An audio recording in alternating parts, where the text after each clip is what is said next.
Welcome to Coast Vue, the show that every single day celebrates the men and women who are making coastal Mississippi such a great place to live, work, and play. One of the reasons why this is such a great place to live, work, and play is because we have a lot of leaders in this community who are focused on some view of success, some view of perfection, if there is such a thing. A couple of quotes that I want to share with you today. First one is from Cecil B. DeMille, and here's what he said. The person who makes a success of living is the one who sees his goal steadily and aims for it unswervingly. That is dedication. And the next one is from Salvador Dali, the great artist. If you remember, he has such a unique way of painting. But he said this: "Have no fear of perfection. You'll never reach it." Well, I guess that depends on what your definition of perfection really is. In fact, do you even have a view of perfection in your life? I sent that quote to a friend of mine who is a very accomplished artist. He lives in Tennessee, and his name is Josh Blankenship. And he sent me back a note that I thought was really, really powerful, and it got my mind kind of thinking. But here's what he said. On the notion of what Dolly said, have no fear of perfection, you'll never reach it. He said, that's so true. But chasing perfection is one of my best motivators. I tend to remember any tiny negative comment about my work, but when nothing immediately comes to mind, I defer to creating the perfect piece. And it's not even a perfection of technique or anything. It's about creating a piece that's a perfect representation of my work. Perfection would be standing back when I'm finished and being completely satisfied with all aspects of a piece, every single brush stroke. I know it's near impossible, but the idea that it could exist keeps me chasing. I love this because it really says that. In fact, how he says it is a bit of perfection in and of itself. But it's not just about technique. It's not just about a specific thing, but it's about your view of perfection. So think of your work. Think of the work that you do in the community. Think of the work that you do in your business as just a collection of brushstrokes, as Josh puts it. Do you have a vision of what your own perfection would ultimately be if you achieved it? I think it's just good food for thought. But anyway, I think if I were to ask every guest I have, how did they describe their perfection or their success, and sort of what are some of the key brushstrokes along the way? I bet they'd be able to tell you. Now let's shift gears and move on to my friend, Dr. Moby Solangi. He's the president and executive director of the Institute for Marine Mammal Studies. He's also, as you well know, Ocean Adventures is one of the top attractions here in coastal Mississippi. And he's got a key role as it relates to the Bonnet Carre Spillway. So we've got like a long list of things that we're going to chat about today. But without any further ado, let me just say good morning to you, Moby. How you doing? Good morning, Ricky. I listened to your discussion about perfection, and we'll talk about it. But hell, we've known each other for almost 40 years, and I've seen you become perfect every day. So it's the struggle to do better. It's a struggle to do better. But yeah.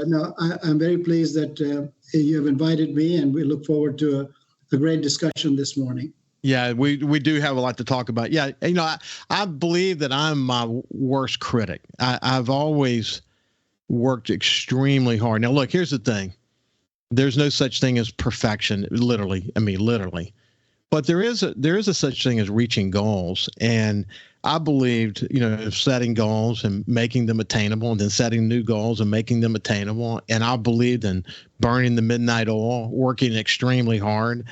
Most people who work shoulder to shoulder with me, they will tell you that I wore them out because I was a monomaniac on a mission to do whatever it is I was seeking to do. So it was going to be hard for you to outwork me. Now you might outsmart me. You might but you may not you were going to have a hard time outsmarting me. That's true about you though, Moby. You've been someone who burned the midnight oil, who was just absolutely focused to achieve the goals that you set for yourself. When you came here, you wanted to make a difference, and you wake up every day saying to yourself and your team that you're going to make a difference, and you have made a difference, and you sense that, don't you? Absolutely. I mean, it's been a great adventure for my life. I'm, very blessed to be able to do a lot of things, but I couldn't have done this without the help of a lot of people. I came to the state of Mississippi in 1974 when things were rough. We've always had to compete by being either 48, 49, or 50 in the 50 states. But I think it has been a struggle. I haven't given up. We've had our ups and downs, the Katrinas, the oil spills, and whatever, but we have bounced back. And the help that we have gotten from the community, the political leaders, colleagues, has made us what we are today. Well, what's interesting, okay, so for people who are not aware of the Institute for Marine Mammal Studies, which we're going to come over to here in just a second, they may only know you as Ocean Adventures, but what they don't realize is sort of the foundation for Ocean Adventures is the Institute for Marine Mammal Studies and this long, wonderful history of having so many important roles to play in this community. So when you think about Ocean Adventures these days, how is it doing? Well, it's doing wonderfully well. We've been very blessed. A lot of people, things have changed. A lot of people look at your internet and find what they want to do and come to places where they feel they can benefit from it. Ocean Adventures is really one part of the Institute. It's the educational part of it and to create good stewardship. But we have education, conservation, research, public display. And so all of this is under one umbrella. This is a very unique facility. Senator Lawton, Senator Cochran, many years ago, especially after Katrina, told me to think outside the box and create something not only unique for Mississippi, but for the entire Gulf Coast. And I have to tell you that today, with our collaboration with Mississippi State University, and especially their College of Veterinary Medicine, we're not only recognized in the United States, but people from all over the world now come to see how we do the things we do, especially responding to oil spills and natural disasters. And so we have a very strong education, conservation, and research aspects in addition to Ocean Adventures, which is open to the public to make them understand the importance of our environment and the organisms that live in it. A lot to say grace over. One more thing about Ocean Adventures. People continue to go there. They enjoy it. I actually went to TripAdvisor this morning, depending on sort of what you ask. One way or the other, Ocean Adventures pops up as being in the top, very top tier of coastal Mississippi. How did your summer go from just looking at the pure numbers point of view? Yeah, it went really well. I mean, even during the COVID-19 period, we were able to restructure. One thing, let me tell you why Ocean Adventures is very different than many other places. It is an interactive facility. If you recall, when we were growing up, both of us, I think I'm a little bit older than you are, you used to see animals in cages behind bars at zoos. Then there were habitats, like in the 90s and early 2000s. People now want to be in the habitat. They want to be with the animals. And so what we do now is, for example, you can interact with the dolphins, get kisses from the sea lion, the birds come to you. You can go and snorkel with the stingrays and sharks. This experience is probably key to why people prefer to come here, in addition to being very affordable. And so we have looked at our demographics. And today, we are getting people from Alabama, even Florida, Georgia, which Mississippi never had for this type of attraction. They all went to Florida. And so we were always the clients of Louisiana, Texas, Oklahoma, and Arkansas. So I think the offerings that we have are very unique. And that is, I think, one of the major reasons for success. We have, of course, birthday parties. We have summer camps. So combination of all this has made a big difference. Well, it has. I was always impressed with the amount of thought you guys put into the infrastructure of that facility. You know, the salinity equipment, the way that you purify the water there. I mean, it's a massive undertaking, isn't it? It is not only massive, it's 24/7. We have to have people here all the time to manage the life support systems, make sure all the animals are doing well. Like I said, we have a veterinary hospital. We have a collaborative effort with the College of Veterinary Medicine, who have stationed 2 of their veterinarians on site, and then many of their specialists come back and forth. We have a very solid conservation program, research program. We study wild animals, how they use their habitat. That is crucial to what we are doing with this Bonnet Carre Spillway issues. We have a very good relationship with the DMR and DEQ. We work very closely with federal agencies like NOAA and U.S. Fish and Wildlife. So we are really something to reckon with, at least in the Gulf of Mexico and in the northern part. I know that you are. And in fact, when we come back, we'll talk a little bit more about Bonnet Carre Spillway, the recent whale that washed up ashore in Pass Christian, and the role that you guys played in that. There's always so much to talk about when I get with you on the show, and I'm looking forward to spending the whole show with you. So we'll be back here in just a second with Dr. Moby Solangi. We'll see you after this. Welcome back to Coast Vue. I always enjoy visiting with my friend Moby Solangi. We go back a long, long, long way. Long before I became publisher of the Sun Herald, I had significant interest in his efforts. And as publisher of the Sun Herald, and even when I went over to Alabama, stayed in touch with the Institute for Marine Mammal Studies through Dr. Moby Solangi, because the work is really important. They've done some pioneering work as it relates to dolphins and turtles, and the work that they do. Again, he mentioned the collaboration with Mississippi State, the School of Veterinary Medicine there in particular. But what they're doing to help continue to keep the focus on the health of the Mississippi Sound, of the Gulf of Mexico, is really important. And as Moby Solangi and I have discussed before, and for people who have not heard our conversation about this before, the dolphin population in the Mississippi Sound is some of the most important population in the world, really. And it's very unique, in fact, that we're able to study the dolphins and learn a lot about the habitat. And the way that Moby Solangi talks about it is they're sort of the canary in the landmine. And so whether it's the oil spill or whether it's the Bonnet Carre Spillway opening, which we'll come to a little bit later in this conversation, the role that the Center for Marine Mammal Studies plays in studying the dolphins, it really opens up so much knowledge about the health of the ecosystem, doesn't it, Moby? Absolutely. You summed it really well. These animals are on top of the food chain, and they reflect the health of the entire ecosystem. As you know, that the ecosystem starts small organisms and they go bigger and bigger, and these animals being on the top will reflect how everything is going on. And when they start dying, we are next. And so this is, again, a very important habitat, the largest dolphin population in the United States. This is also, the Mississippi Sound is also the nursery where all the baby dolphins are born. It's a shallow body of water where the baby dolphins are protected from drowning and from predators. It's also a very critical habitat for the most endangered sea turtle, which is the Kemp's Ridley, which gives birth in Mexico, but all the young come and grow in this environment.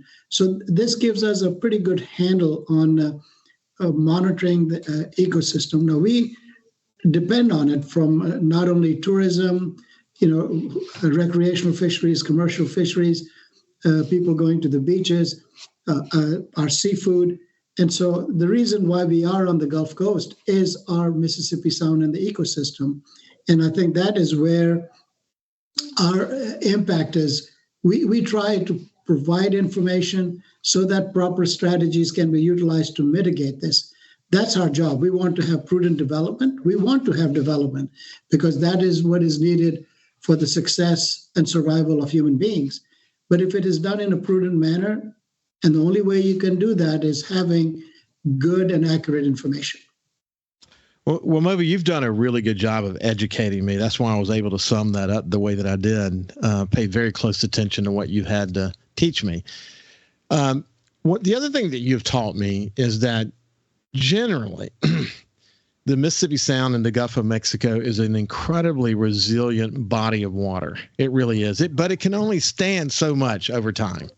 As it relates to the Gulf of Mexico, you have so many states and provinces that drain through the Mississippi River as this huge watershed. Yep. And the Gulf of Mexico doesn't have the ability to sort of move the water out. It's gonna stay in the Gulf of Mexico. Same thing's true for the Mississippi Sound. It can only take so much. Again, they are very resilient, but we have to stay focused on not putting them in a position where they have to prove their resiliency. We really sort of want to keep them pristine and so on. If you look at the population of turtles and especially dolphins these days, what do you see? Is it pretty healthy these days?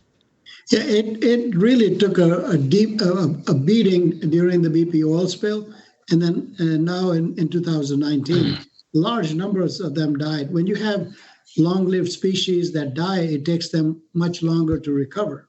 I mean, for example, sea turtles can live to 80 or 90 years.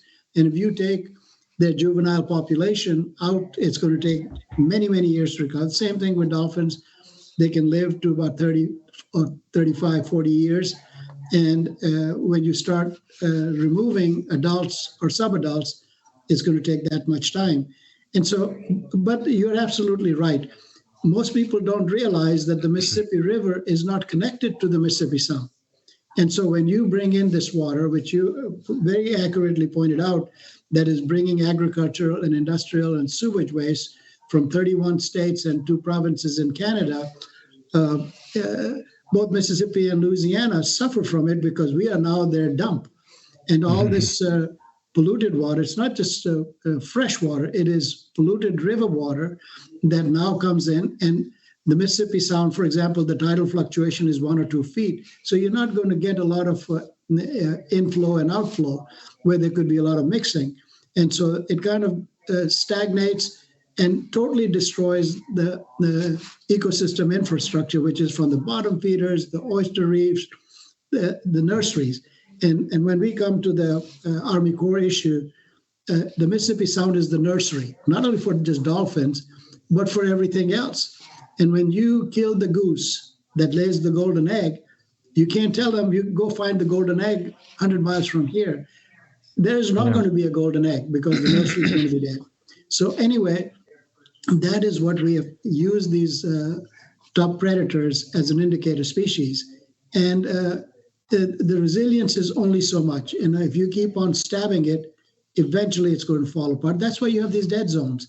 At the mouth of the river in the summertime, it can be as big as 10,000 square miles. It's bigger than some of the states. You take that much productivity out of the system, it's going to suffer.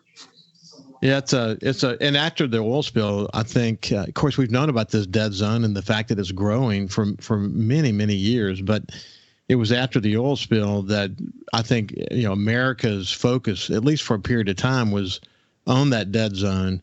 So the accumulation of the impact of the dead zone from the Mississippi River, from all those overnutrification and pollution and all that, combined with the oil spill, and I'm sure that sometimes, especially in the aftermath of the oil spill, you were just shaking your head, saying, "Man, how much more can it bear?" Yep, I mean it is tough. Like the impacts are growing, population is growing, the use of various projects developing that are utilizing the Gulf of Mexico and the estuarine waters, and the impact is great. You have noise issues. A lot of people don't realize noise in the oceans has increased, and especially marine mammals live through their echolocation, which is they detect each other and things through sound. And so when they can't forage, when they cannot find their mates, they're going to be affected. When they go deaf, they die. And so those are issues that we study. I mean, that comes from additional boating, seismic activities, and that can affect dolphins and whales. I'm sure you're seeing some of the news stories coming out of the East Coast where lots of whales are dying now. We don't know what the cause is, but those are things that are giving you an indication that something is going on that we need to pay attention. We'll come back to the well and Pastor Shan here in just a second. But while we're on this, because you've done a really good job of sort of laying the groundwork for why this conversation around the Bonnet Carre Spillway is so important. So let me summarize it. Let me summarize the sort of structural thing that we're dealing with, and then you can say what I forget to say. But essentially, there are several, by the way, but two really main spillways. One is called the Bonnet Carre Spillway, and both of these, incidentally, are north of New Orleans, and there's prescriptions. Excuse me. And there's Morganza. Yeah, I was going to mention the Morganza, but both of them, the Morganza and the Bonnet Carre, but both of these spillways, there's a prescription to say how many cubic is it yards or feet? Mm-hmm. Yeah, of water coming down the Mississippi River. Once it gets to a certain point, then it opens up. What's happened? Let's just take 2019 for example. Lots and lots of rain and too much water, way too much water.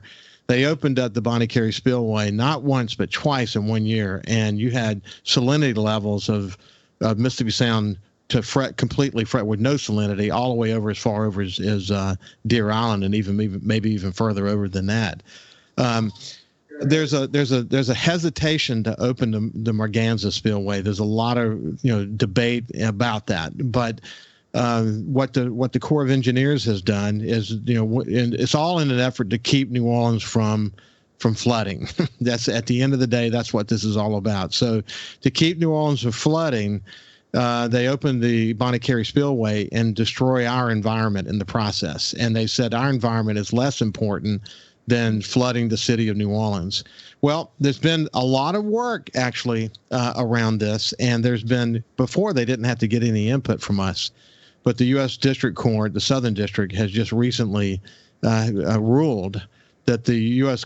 Army Corps of Engineers has created environmental harm and has to reach out and sort of change their process. We're going to talk more about that in a second. But when we come back, I want to make sure you have a sense of sort of the mechanics of the spillways, and then we'll get into what the court just ruled. We'll see you after this.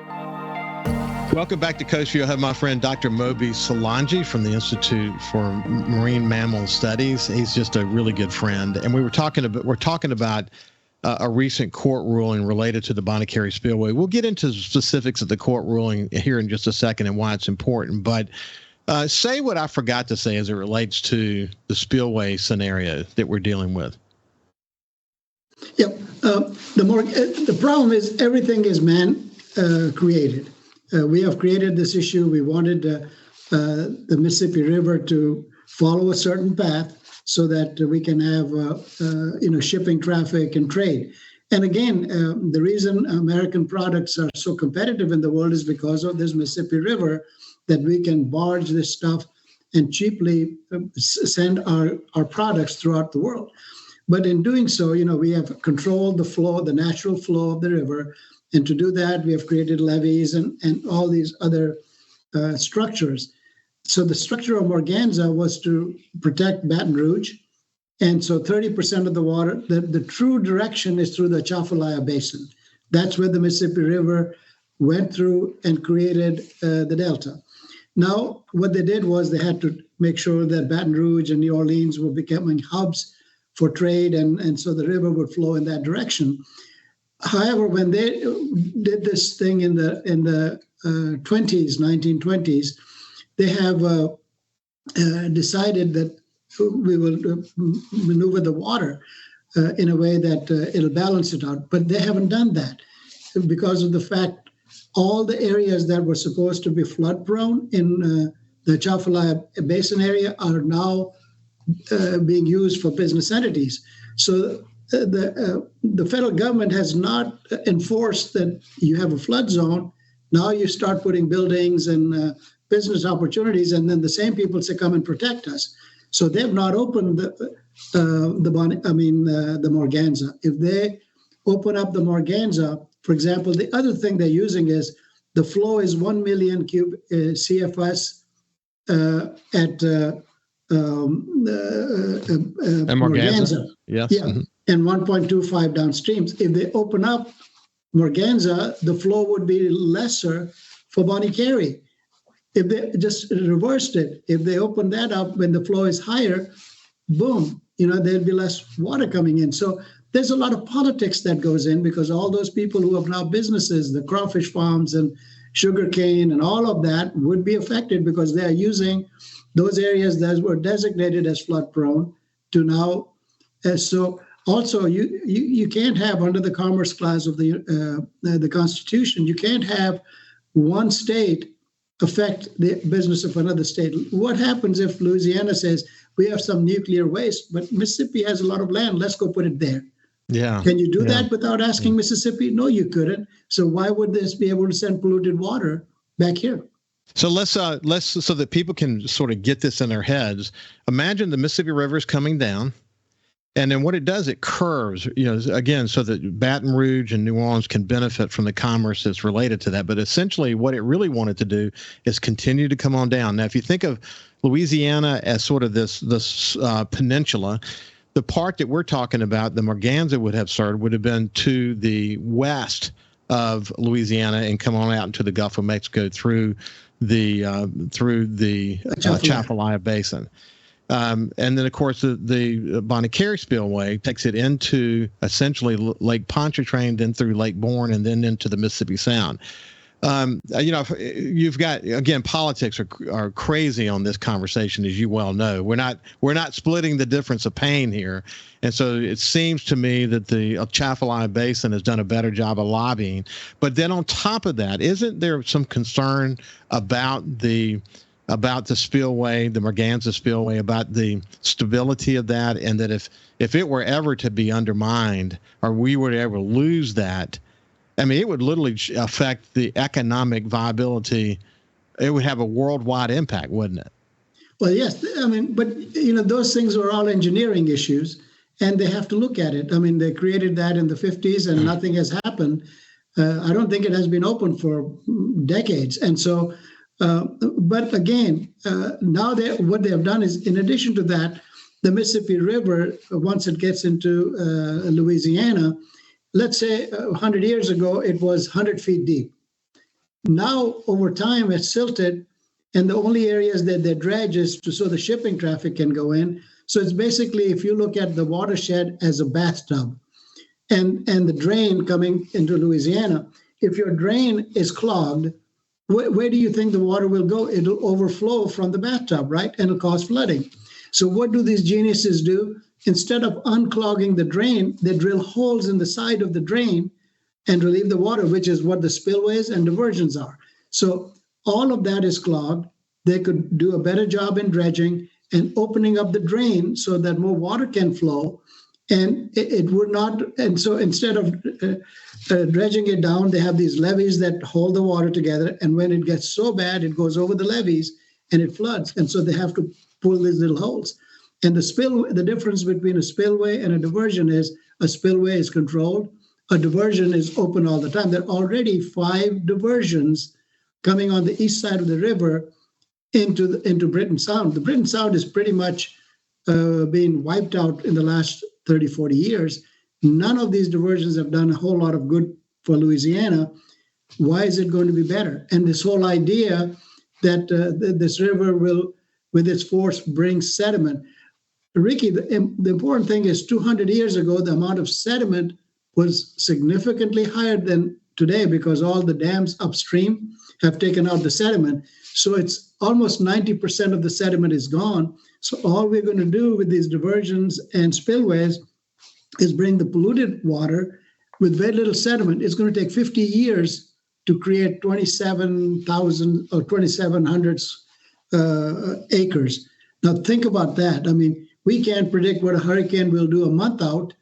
These geniuses think that they can predict what would happen in 50 years based on some engineering model. Models are only as good as what you feed that computer in. Yeah, actually, herein lies, within this part of the conversation as it relates to the reduction in sediment, lies the whole issue of Louisiana literally disappearing. I mean, that's the Mississippi River replenished the land. In fact, created more land. But over time, with that being reduced, you're seeing unbelievable degradation of land in Louisiana, and there's nothing that's going to happen that's on the framework right now that's going to change that, is there, Moby? Well, yeah, it's not only the Mississippi River that has affected the flow of it. You have oil and gas industry that is, affecting it. There's also issues of this, land just falling down. Yeah, yes. Because when you take oil and gas, the land will fall down and create more problems. And so all the canals that are being built, the intrusion of salt water. So there's a lot more to balance than just simple thing. Okay, let's go turn this river this way, and we cannot recreate nature. We do try to, but when we try to solve one problem, it creates two others. So what the most recent court ruling said is that the Corps of Engineers, in fact, violated the Magnuson-Stevens Fisheries Conservation and Management Act. And we'll talk more about why that's important. It's an important step. It's not going to dramatically change the direction of the Corps in this moment, but it will start to open up important conversations in the realm of the National Marine Fisheries Service, which is another federal agency. But in that regard, we're going to have a little bit more input, maybe a lot more input. What's your read on that? I think it's a very good first step, but it's going to be also political folks have to get up. I will commend the Mississippi Sound Coalition, all the supervisors and the mayors from these three counties, Gerald Blessey and Robert Weigel. They've put a really good effort. And the basis of this whole issue is that this non-indigenous water has come into the Mississippi Sound, which is a nursery for fish and shellfish and all these other organisms. And the Magnuson-Stevens Act says that if you're going to affect a nursery, you have to have certain mitigation issues that were not done. And just to give you an example, Louisiana was able to, in the middle of the night, get a waiver to kill the dolphins to create Barataria diversion so that they wouldn't violate the Marine Mammal Protection Act. They did try to get a waiver on the essential fish habitat, which is a fancy word for wiping out the nursery, which they didn't get. There's also the Endangered Species Act, because by their action, they're going to wipe out the turtles, they're going to wipe out the nurseries in thinking that they're going to create land with the very little sediment that's in there, and that's what's going to happen. You're making an actually really important point. Part of this is not just related to the opening of the Bonnet Carre Spillway, but it's all actions that the Corps has taken as it relates to the Mississippi River, because there are other diversion projects and other things that are happening.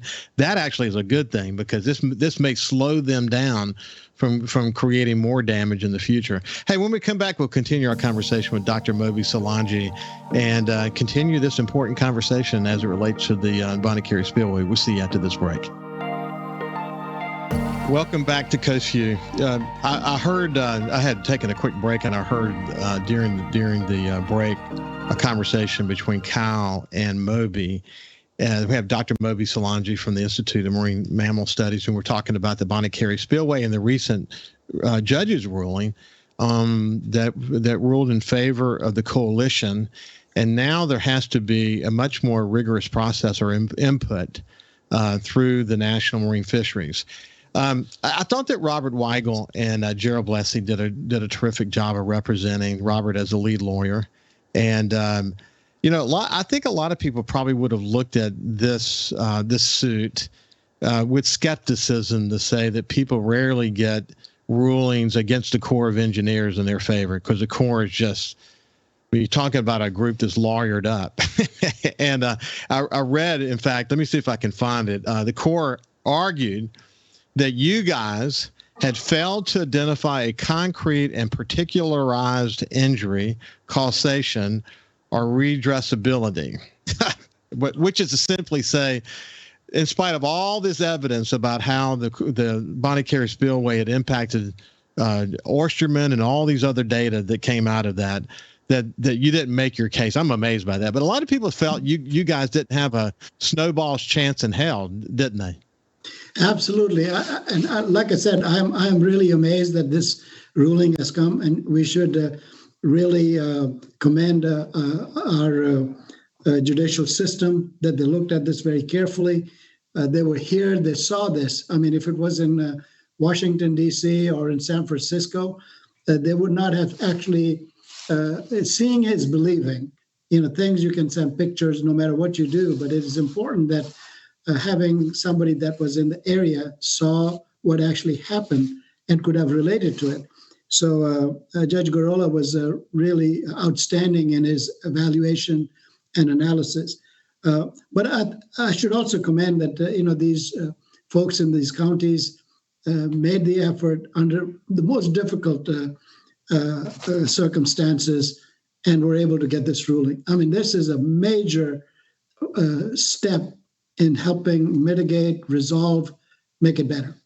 Yeah, I think it will lead to a really, really important conversations and future studies and future collaborations that could help make ultimately sort of financing some of the solutions in ways that we weren't going to have before. But I'm looking at the coalition. Let me tell you who the members are: City of Biloxi, City of D'Iberville, City of Diamond Head, Pasquarshand, City of Waveland, Hancock County, Harrison County, Mississippi Commercial Fisheries United Incorporated, and the Mississippi Hotel and Lodging Association. Man, what a great and strong, and you're fortunate that so many entities came together on this. And I'm not calling anyone out, because this is a very positive statement that I want to make. Is there are some names missing from that list. There are some cities missing from that list. There's a county missing from that list. The state is missing from that list. And I know that, we talked about the Atchafalaya Basin and that they've got their politics right. And so the Merganza doesn't get opened and we end up taking the brunt of it. And that politics is, big time involved in that, et cetera. Politics is involved in Mississippi. There are reasons why people don't join in suits and do whatever they're going to do. But I hope that this judge's ruling creates a moment. I used to say when I was leading projects at Knight Ridder, a process check. Let's do a little time out here. Can we add others to the coalition now? Can the state become a party to this now? Can we come now that we've proven we can do this? Can we fortify our position of strength now and make the coalition stronger? What are the conversations you guys have about that? Well, I think that's a very, very important overview of what has happened, and I think it's a moment of reflection. That people really didn't believe this was going to happen. Now it has happened. It's a success story that I think people should sit back and say, okay, it really means something, and they should all now get together. And I know that Senator Cindy Hyde-Smith and Senator Wicker and all our congressional leaders are going to now really look at this to strengthen the laws, make sure they find a solution, and not just which is beneficial to the entire nation, to both Louisiana and Mississippi, specifically for Mississippi, because nobody has given us a seat at the table.